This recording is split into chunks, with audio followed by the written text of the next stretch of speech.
Good afternoon and welcome to Vote Chat, brought to you by the University of Otago Politics Department.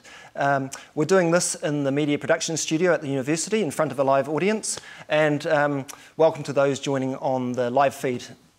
We're also doing this on Twitter, and today we've got Nicole looking out after the Twitter feed. Tell us about that, Nicole. Thanks, Bryce. That's right, today I'll be live tweeting today's discussion from the studio. You at home watching can follow along, ask questions or make comments using the @OUVoteChat or hashtag VoteChat14. This gives you the opportunity to engage with Claire throughout the show. Thanks. Thanks, Nicole. Okay, so today we have the Labour MP for Dunedin South, Clare Curran. Thanks for coming along. Hi, thanks. Now, I'm really pleased to have Claire along today. Occasionally in the past we've crossed swords and disagreed on all sorts of things, and what I really like about Claire is she's always passionate, feisty, and says what she thinks. So I'm hoping today that we're going to have some candid conversation that gives us a bit more insight into how politics works, what's happening in this election year, and in particular some of the things that Claire's passionate about, which is media, social media, new technologies, and even talk about some of the controversies recently about MPs tweeting. So hopefully that's okay with you, Claire. Absolutely. Okay, I mean, talking about Twitter, I see that this morning you've been tweeting, talking about being at the top of Dunedin's Forsyth Bar Stadium. What's that about? Yes, I've abseiled this morning at about 8 a.m. from the top of the stadium, 35 metres, free abseiling down to the bottom. And I tell you what, the adrenaline is still flowing. So if I seem quite buzzed, that's why. It was an amazing thing to do, and it was for a really good cause, which is part of Youth Week, the Malcolm Trust, one of our local providers to disadvantaged young people, trying to get them to work, that sort of thing. So it's really to raise money for that, and it's a really good cause. So as a constituency MP, do you often have to do these sort of weird things? Weird things? Yeah. Yeah, well, a few weeks ago I got into an icy tub of cold water in a spa with a bunch of blokes to raise awareness. Sounds scandalous. To raise awareness about it was called Heart Stoppers, and it was for babies needing open heart surgery. And in a couple of weeks, I'm actually going to join the Navy for a couple of days. There you go. Okay. Now, I guess other people know you as the cheese roll lady, the Highlanders jersey woman in Parliament. And I've just been thinking about those. Are those parts of your way of trying to connect with your constituency, by sort of bringing out that side of your personality? Is that what it's about? Well, I guess so. They kind of happen organically, to be honest. Cheese rolls is sort of a thing about the South. Not everyone knows about cheese rolls. Well, if they don't, they ought to. Yeah, tell us about them. Well, they're otherwise known as the sushi of the South. And they are a delicacy, and there's a secret ingredient which isn't too well known about, and you can really only get them in from about Dunedin southwards, and they're just known. I mean, you know how some towns have a big trout or a big pineapple or something? We could have a big cheese roll. Okay, it could be at the border of your electorate. That's right. Right. So how many do you consume of these a week? Well, honest answer. Not a hell of a lot, but I do, I mean, they're used for fundraisers in schools often, and I used to bring, when my kids were little, I used to actually bring them up frozen by the dozens, and I did actually treat caucus to a cheese roll morning tea one day, and I actually even took a platter of cheese rolls to the press gallery dinner one year, and I had people rushing at me who had lived in Dunedin previously and really missed cheese rolls, and literally tore them off the plate. Okay, wow. Twitter, that's another big thing you're known for. You're quite a prolific tweeter. What's your reason for being so involved in social media? I think it's just because I'm a communicator and I like to chat, and I like to discuss and engage and have arguments and debates, and also just kind of that's where I get a lot of the new information, and I just think it's the most amazing medium. Yeah, do you have any sort of game plan, or do you have any strategy for how you use Twitter, or is it just as it comes? Well, it's different. Twitter is different to Facebook, and I use Facebook a lot as well. Okay. But Facebook is more like your lounge room, really, where you and where I communicate more with constituents because they're more likely to be on Facebook. Because Twitter's more of a beltway thing, isn't it? Yeah. It's more about the political geeks such as you and I. Yeah, whereas I Dunedin don't know South, about beltway. It's an international medium, and I've actually got quite a lot of people I follow internationally, and including politicians from other countries where we've got some similar interests. And it's where, you know, there's breaking news. It's where, but yes, it's kind of the intelligentsia, I suppose, has its debates, and sometimes you think that's sort of like middle New Zealand, and it's not. But it also, you can have really, really important discussions. How much of your day do you spend on Twitter, reading or tweeting? It depends. I mean, there's probably three, during the week, there's probably 3 parts of the day that I kind of really focus on Twitter. First thing in the morning, and then during question time, and then later on at night. What about in the caucus meetings when someone's boring you? Do you sort of get it out? No. You're not allowed to do that? No. Okay. And you seem to follow quite a lot of people. I don't know, over 1,000 people. How can you manage to... Nearly 4,000. You follow 4,000? Oh, about 3,000 something. Yeah. So how can you do that? Because I try and keep it below 1,000 just so that I can actually read them all. I don't know. I think I had a wee crisis about it at some point early on and thought, oh, I'm following far too many people. Yeah. But to be honest, I find that you can't follow everybody's tweets. No. So when you go onto Twitter, you just do a bit of a scan and you might scroll up and down. So it's something to dip into rather than thoroughly read everything. You just dip in and out. But what I find, interestingly, is that when there's something important happening that is in my sphere of interest, for some reason I seem to pick it up, and I think that's because the threads of discussion keep going. So what you mean is people are including your name in it, or they are directing it to you? Is that what you mean? Yeah, they include my name, or they're retweeting, or it's actually just, it's sort of like this ongoing conversation that morphs into other conversations.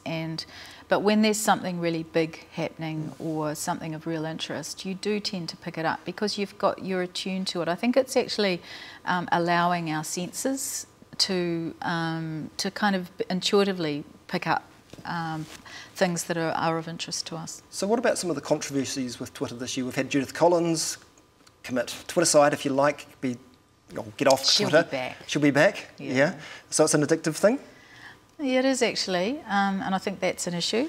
I think that all of the social media stuff is pretty addictive, and I think that can be a problem. I know you must have a very thick skin being a politician, but you must get criticisms all the time. Doesn't that sort of bring you down, or? Sometimes it has done, but I think I have learnt how to kind of deal with it. Because on Twitter, there's the immediacy where people can really abuse you and or give you their honest opinion quite directly. I've become more hardline about what I believe is trolling behaviour, and I won't engage in it. Okay. I mean, if somebody wants to have a genuine argument with me, that's fine. I don't mind. What about blocking? Do you block people? Yep, I do. Not hugely, but yeah, I do, and I have no compunction about it. Once upon a time, I kind of, ummed and ahed and thought, is this the right thing to do? But I just think you've got to, and don't put up with any abuse. And really, NetSafe is, if people don't know what NetSafe is, it's a really good organisation in New Zealand. They've got really good guidelines on how to sort of deal with that sort of stuff. Okay. Now, what about the controversies from the last week? We had Jane Logie tweeting in response to the budget, saying something along the lines of, what was it? Bill English has produced 6 children, now he's produced 6 budgets. Who did he have to fuck to do this one? I mean, what did you think of that tweet? Well, it was. I personally was a bit taken aback when I saw it. And I think she probably realised pretty quickly that what she tweeted was going to have a reaction, and she certainly did get a reaction. The other thing about Twitter is that once it's out there, it's out there. You can't take it back, even if you delete it. So I think she's owned up to that, making a mistake. We all make mistakes.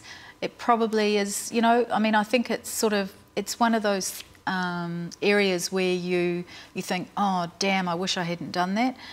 I think it happens to all of us. So you've had tweets you regret? Oh, absolutely. Yeah? Yeah. I mean, there has been occasional controversies involving yourself. I mean, has that changed the way that you tweet? Do you think more now before you tweet? Or? Yeah, I do actually. If I'm at there's a few rules, and not all of us are ever going to abide by them. But don't tweet when you're angry. Or if you are going to, hold it back and maybe think about it, and then ask somebody is a good rule of thumb. But doesn't that just make Twitter really boring if everyone is, being careful and not saying what they really think? I mean, I think that you're probably followed by so many people because you say what you think, aren't we? And yeah, they're waiting for me to come out with the next controversial thing. Yeah. Yes, there is an element of that. And I mean, the don't tweet when you're angry thing is, it's got to be taken in perspective. I think the whole of question time is full of tweets of people who are angry. Well, that's the big thing at the moment. So are you going to carry on tweeting during question time? Yeah, absolutely. I think it's a really important medium, and I think it's enabling the Parliament, the workings of Parliament and question time to reach so many more people. And not only that, but for them to participate in what's going on. Okay.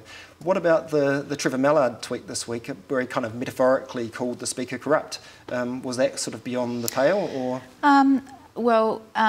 Personally, I don't believe so. I have last year tweeted that the New Zealand Parliament, corruption in the New Zealand Parliament, a tweet which was referred to the Privileges Committee by one of my colleagues across the House. It never went any further than that, so it never got taken up by the Privileges Committee because it goes to the Speaker first. And I think that's a really interesting example of where this medium is a different medium, and it's got a kind of different set of rules attached to it than the House with its standing orders. So would you make complaints about your opposition if they tweeted something unparliamentary about you? Well, your remedy in the House is to stand up and say that you take offence, and the Speaker then asks them to withdraw and apologise. I mean, there's privilege in the House. This is on Twitter, so... Yeah, that's right. Should you use the House, or should you just respond on Twitter, is kind of what I'm wondering. Well, if it's on Twitter, then you should respond on Twitter.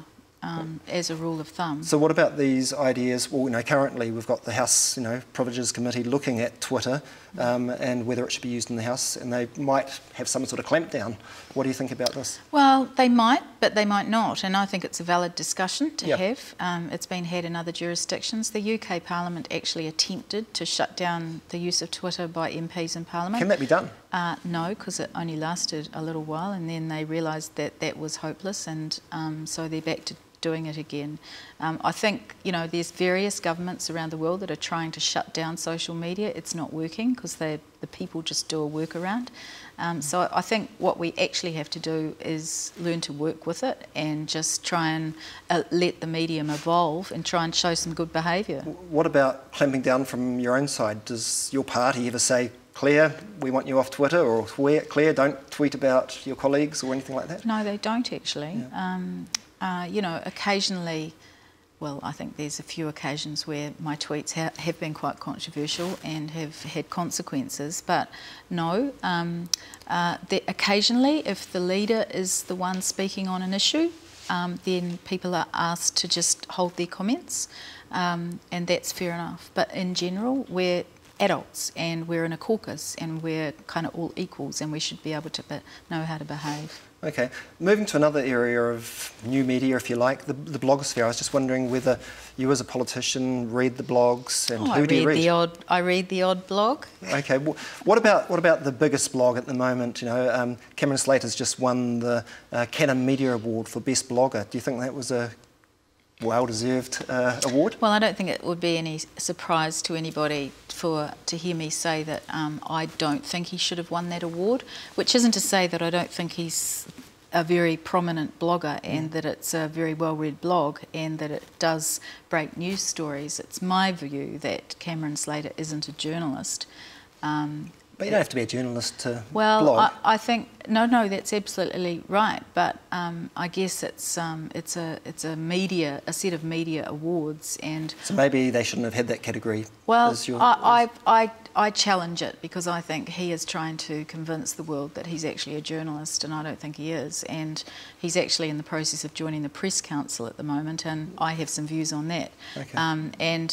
Which isn't to say views, that which isn't to say that he doesn't have the right to blog, and that he does, because he does, and I do believe in free speech. In fact, you've blogged on Well, haven't you, yourself? Haven't you done guest posts? Once. Yeah. So, I mean, he offers these opportunities, doesn't he? So he adds something to the blogosphere, doesn't he? There's no doubt. Look, he is a significant person in the environment of discussion in this country. How he does it, I think he's got too much, I guess, too big a place, and that's partly because he's like a big fish in a small pond. And, you know, unfortunately, if we had a more thriving, diverse media environment, then perhaps he wouldn't stick out so much. Do you see him as a sort of National Party proxy, or what extent? Absolutely. What's the relationship, do you think, between whale oil and? I think that's been well established, actually. So yeah, absolutely, and I think that's why I've got, as a former journalist myself, I have an objection to somebody claiming to be a journalist when they actually have a direct attachment to a political party, and it wouldn't matter who it was, whether it's from the left or the right. What about David Farrar and Kiwi Blog? I mean, you must read that. Everyone reads Kiwi Blog. Yes, I do. And same objection. Really? Yeah. Look, you know, I've got a lot of respect for David Farrar. I have a lot to do with him on internet-related issues. But he does the polling for the National Party. He's directly connected to the National Party. Therefore, I don't see that as being journalism. It's commentary. No, but I'm not sure he calls it journalism, to be fair. No, well, he does. I'm sure he does. He's in the process of joining the Press Council. Okay, so obviously you object to what the Press Council's doing rather than these bloggers. Well, I've talked to them about it, and I understand where they're coming from, but I personally have reservations about it. Okay, any other blogs you read or object to? What about the daily blog? That's a big player at the moment. Look, I read as many if I can. I mean, you can't spend your whole day, unlike you, Bryce. Okay, maybe. Can't spend your whole day reading blogs, and I mean, like scanning news sites, etc. Yeah. Plus, I also try and read quite a lot of international stuff. Okay. You know, I follow quite a lot of UK politicians and also US commentators, particularly in the technology area. So I actually, I am actually, I don't just... So you read across the field, absolutely. You don't narrow yourself down to that. Sure. Actually, what about the Standard? Because they've been a bit harsh about you sometimes. Do you bother with them anymore? Yeah, of course I do. I read them. I don't read all the comments. I try not to read the comments. But yeah, I read the posts, and when I can. I mean, I don't read every post. What about Red Alert? What's happening with that? Because that was an interesting sort of innovation for the Labour Party, but what's happened? Well, it's kind of in suspended animation at the moment, and I guess there was a blog post, I think, by someone last week or the week before, so it's not totally suspended. No, it's not. And it's not deliberate. There's probably a few reasons for it. I mean, one is that it was created by a committed group of people who were committed to ongoing content, and you know, we're very busy, and it's hard to actually generate the content and you have to, as you would understand, you've got to keep on creating it. It's also, I guess, it was my baby, and I'm, you know, I feel a bit like a neglectful parent really, but I have kind of put it over at the side for now, because it's just, I mean, I do find that other social media is more immediate, more now, and also takes less time to create the thoughtful pieces. Plus, I think we got to a point where the attacks on Red Alert by the trolls and the sustained attacks on Red Alert became just a bit too much, and it became a negative. So is it going to come back, or? I hope so. As I said before, I'm really keen to see the evolution of the way that we interact online. I think behaviour online and peer pressure is what is going to keep behaviour online in place. And I think, you know, sort of attacking somebody because they delete people who are basically hideous trolls and, or as John Key would say, trolls and bottom feeders, and calling that censorship is just rubbish, because ultimately all that they're doing is stopping other people commenting because they're going to be attacked, and we don't want that. We actually want it to be a medium where people feel safe to interact. Okay, moving on to the traditional media, if you like, you know, with real journalists and so forth.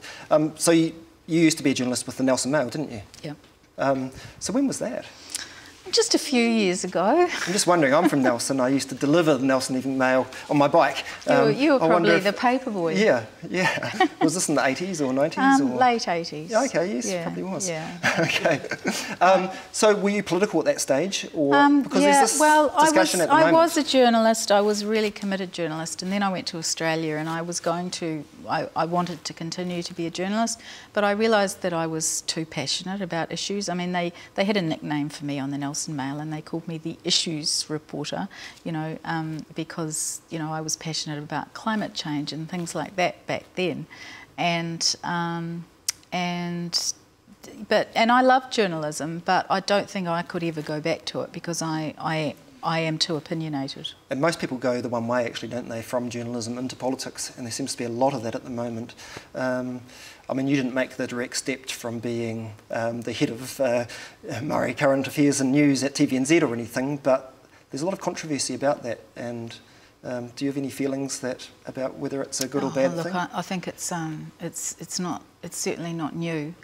And journalists make decisions for lots of reasons. I mean, I think our media environment is very stretched and difficult right now, the mainstream media environment, and for many people they feel that there's nowhere else for them to go, and that the pressures are too great. I've got a lot of concern about our media environment, mainstream media environment, and I think it's become syndicated, it's become commercialised, and there's so much pressure for infotainment rather than actual So what would investigative Labor do about this? Is there anything a government can do?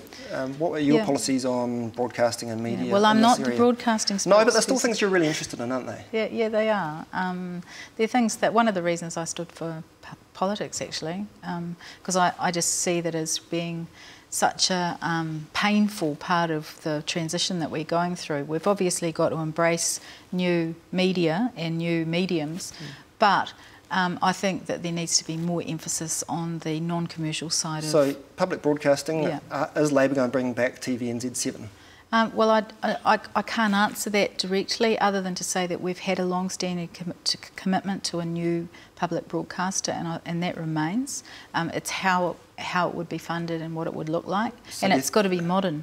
And it's got to operate in the digital environment. So should we expect something being announced before the election on this, or is it always just going to be a bit again, unknown? I can't announce policy. No, but on vote chat. You can give us just a little hint. Well, you know, watch that space.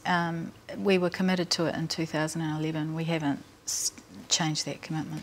Well, maybe you can tell us about funding for Radio New Zealand. Is it going to be increased by a Labor government? It has to be increased. I mean, it's been frozen since 2008, and it's our only public broadcaster entity now in New Zealand. Māori Television has a different mandate because it's for te reo, but Radio New Zealand is like the last bastion of public broadcasting. Okay, what about the charter for TVNZ? Will you bring that back? Well, I don't think you can. My personal view is that I don't think you can reinvent TVNZ as a public broadcaster. So why not just sell it off? We have a policy of no asset sales, Bryce. Okay, but you could sell it and use it to buy back the energy companies. Well, you could, but I don't think that that's what we're proposing. Okay, fair enough. And actually, and you know, just to be honest about this, you know, where's the market? So you're suggesting maybe no one would be interested in buying? Well, I think that's one way of looking at it. Yeah, sure. Okay, I mean, in the media, in the political media especially, you've got political journalists are always scrutinising you and evaluating you. I just wondered if we could turn the tables a bit and hear your evaluation of the political media. How well does the press gallery, for example, cover politics at the moment? Well, tricky question. No, it's not. Look, I think they do. I think we've got some really, really good seasoned journalists in the press gallery. I get favourites. Yeah, I've got a few favourites. But I think we've got some. There's some really interesting sort of dichotomies. You used to have Duncan Garner and Paddy Gower, and they were kind of a little bit the same. Yeah. Guy and Espiner. Now you've got Corin Dan and Paddy Gower, which I think are really different. They're nice really, contrast. really good contrast. And you've got other TV journalists alongside them Tova O'Brien and Katie Bradford, who I also think are really good journalists. The radio, your radio kind of gets left out of these discussions at times. Sure. There's this guy who I don't think he likes me very much, but Felix Mawick on News Talk ZB. Yeah, he's great. I think he's a really good journalist. He's got a really good nose for a story. And then in print, of course, the print are really having to adapt to new mediums. They're having to file copy constantly during the day. I think the teams on both the Don Post for Fairfax and for New Zealand Herald are both really strong. Okay. Now, I'm just wondering if there's anything on Twitter, Nicole. Yeah, so Twitter's been interesting. The cheese rolls always gets the public going. We've had a question about politics in the UK. You keep up with that. Just wondering, it's on screen here, what are your thoughts on the current EU results? Well, I don't know what they are actually, I'm sorry. Tell us what they are, Nicole, and we'll comment. Okay, so we've got them that are on screen. Labour, 123, down 1% there. Conservatives, 89, down 31%. That's fascinating. Yeah. So Labour's holding up. UK IP40 there. Lib Dems are the ones that have really suffered, haven't they? Yeah, and that UKIP vote has really kind of leapt into play. So, look, there's a lot of dynamics happening in Europe. There's a kind of libertarian sort of push in internet politics, I suppose, but with this really sort of conservative, social conservatism that comes through as well. Is that happening in New Zealand as well? Yes. I mean, is UKIP the New Zealand First Party? Is that, are there any parallels there? Well, I mean, I think New Zealand First, it's kind of interesting listening to New Zealand First on a lot of issues where, I personally feel that, I've got quite similar values in terms of the jobs agenda, their real sense of buy New Zealand made, sort of make it here, sort of all of that sort of stuff.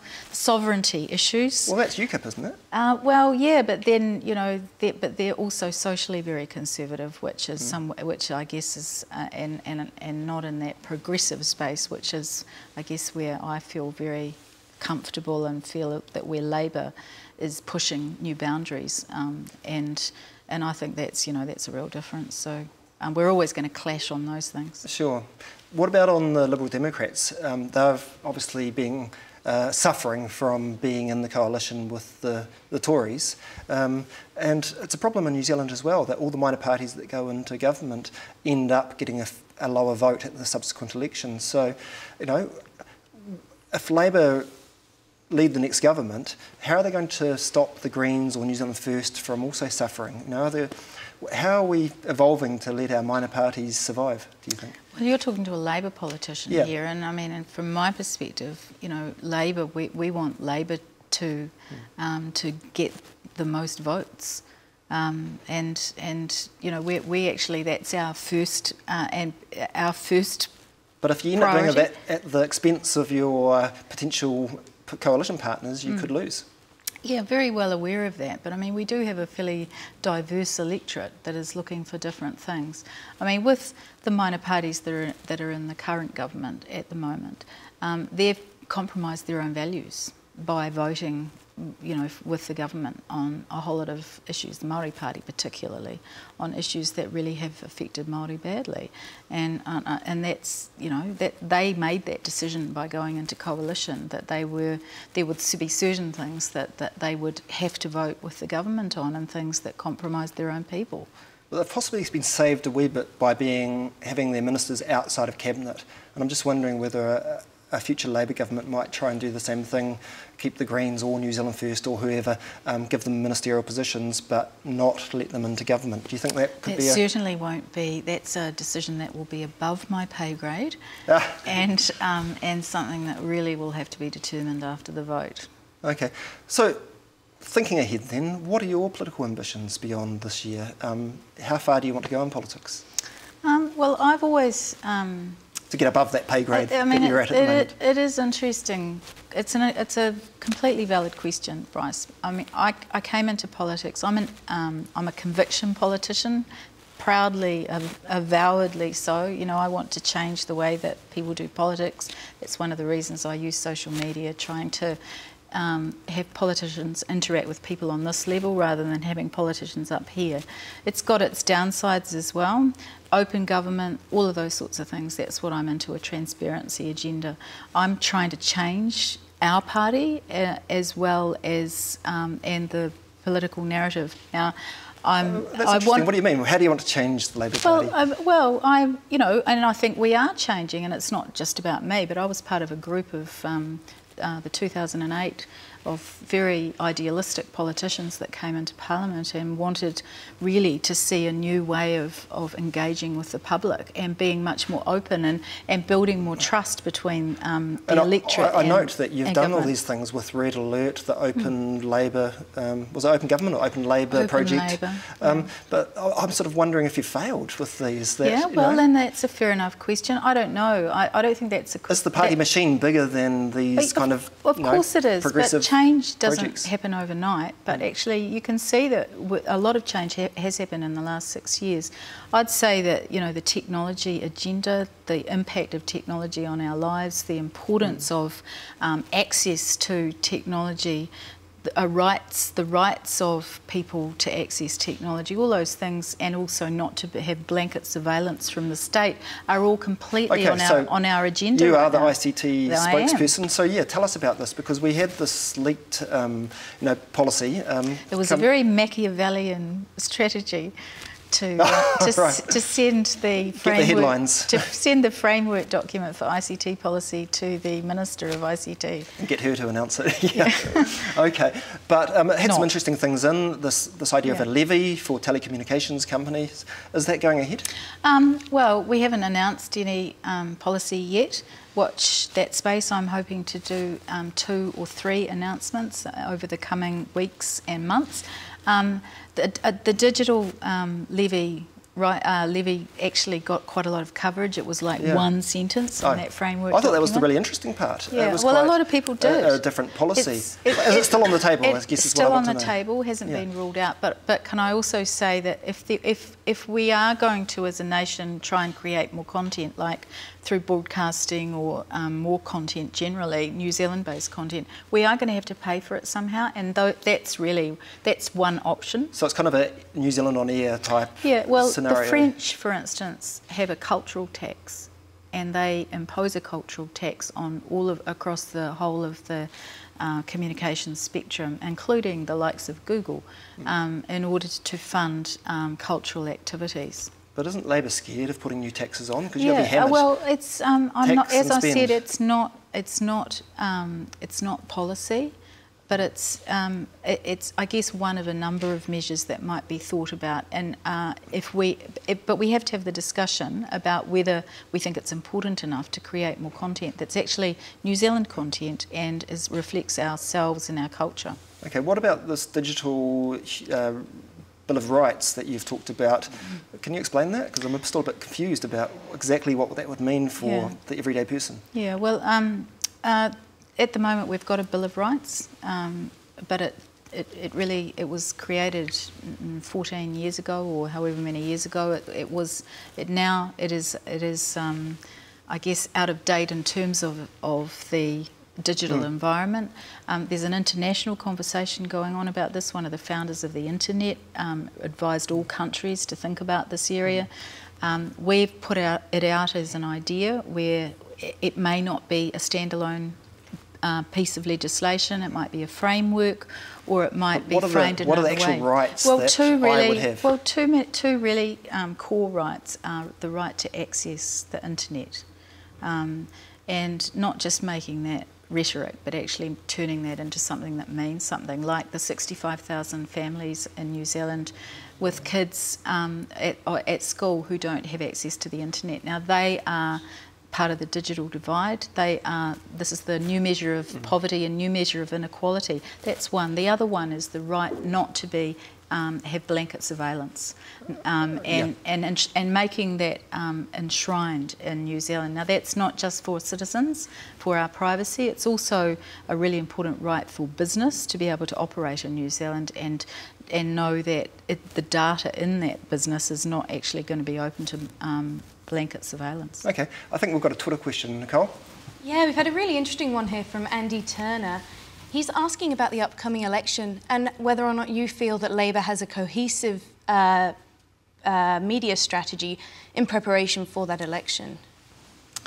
I suppose it's evolving.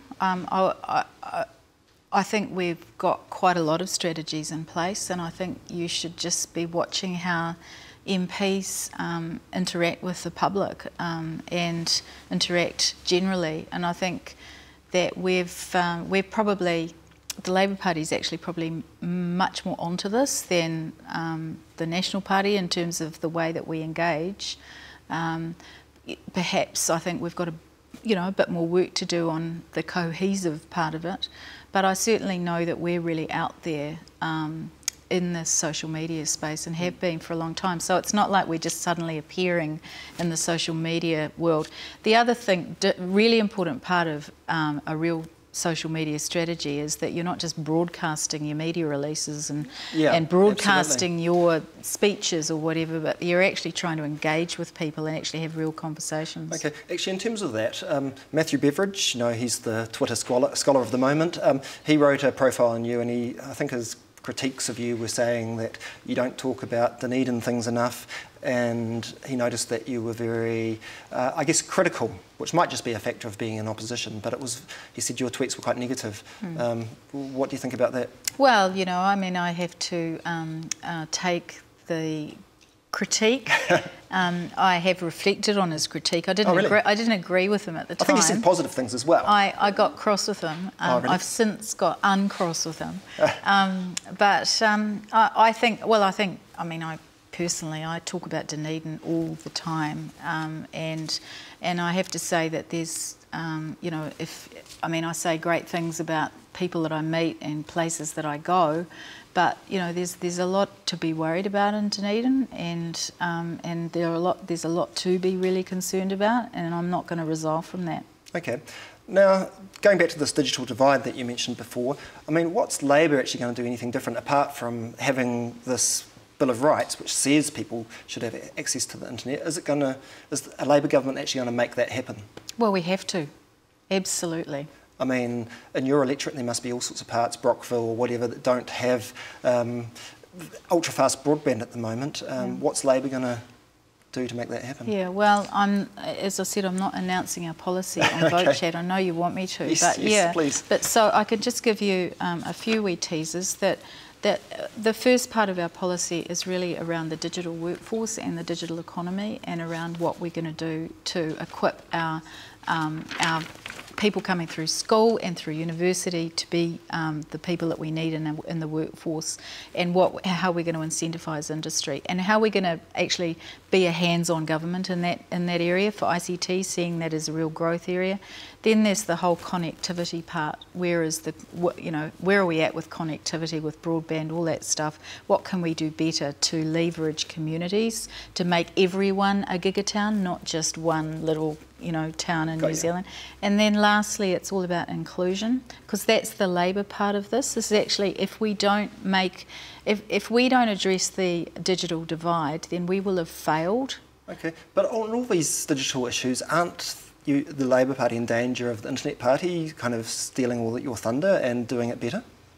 Can we learn from the Internet Party? Can Labour learn from the Internet Party? Absolutely, and you know, and the Greens, and I mean, one of my arguments constantly in Parliament as I get up and I give this lecture about the fact that as every parliamentarian needs to be more internet savvy, needs to understand these debates that are going on. Copyright is a really good example of this. Here we are making laws about copyright, and meanwhile most of the population is downloading stuff that they want to see. You know, we're out of step with the rest of the population.